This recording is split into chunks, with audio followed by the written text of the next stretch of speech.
সারা দেশবাসী নির্বাচনের প্রস্তুতি নিয়েছে, কিন্তু তারা এখনো ষড়যন্ত্র করে যাচ্ছে। তারা আবার বলছেন 11 তারিখে তাদের নির্বাচন আছে। কয়েকটি ইসলামিক দল নিয়ে আমরা অন্য ইসলামিক দলগুলিকে বলবো, আপনারা এই মির্জাফর জামাত ইসলামের খপ্পরে আপনারা বলবেন না। তারা বেঈমান।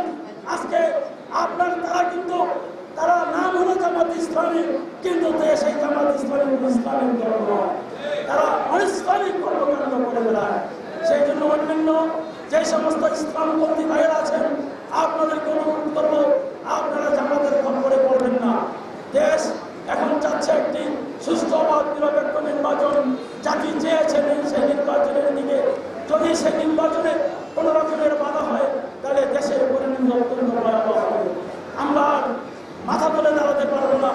আমাদের অন্যান্য যে সমস্ত আধিপত্যবাদ যে রাষ্ট্রগুলি, সেগুলি কিন্তু আমাদেরকে দখল করে নিয়ে ভোগ করার জন্য তারা তাকিয়ে আছে। সেই জন্য আমরা মনে করি এই নির্বাচন, এই ফেব্রুয়ারি মাসের প্রথম সপ্তাহের যে নির্বাচন, সেই নির্বাচন হতেই হবে। এবং যারা ষড়যন্ত্র করছেন এবং 11 তারিখের কথা বলেন, আর 22 তারিখের কথাই বলেন, আর 33 তারিখের কথা বলেন, আপনাদের এই সমস্ত আপনাদের কথা নির্বাচন হবে এবং সেই নির্বাচনে বাংলাদেশ জাতীয়তাবাদী দল ক্ষমতা আসবে।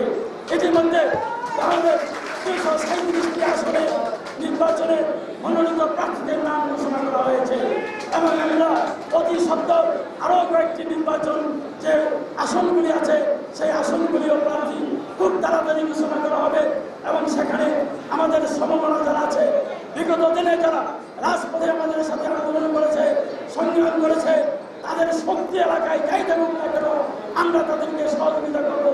প্রয়োজনে ধানের শীষের মার্কা দিয়ে আমরা তাদেরকে বিজয়ী করে নিয়ে আসে বাংলাদেশে সংখ্যাগরিষ্ঠ আসলে বাংলাদেশ জাতীয়তাবাদী দল বিজয় লাভ করে সরকার গঠন করবে।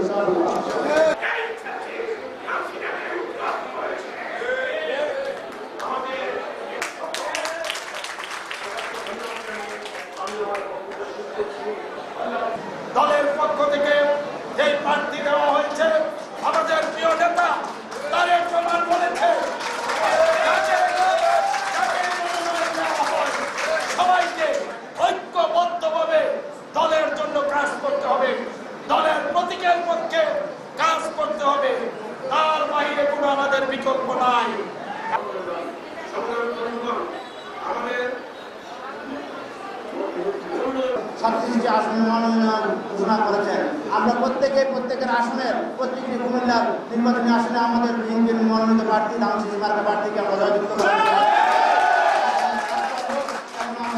করে আগামীতে আমাদের এবং আমাদের আগামী রাষ্ট্রনায়ক তারেক রহমানকে বাংলাদেশকে সমৃদ্ধ দেশে করে আমরা আমাদের দায়িত্ব পালন করবো। আজকে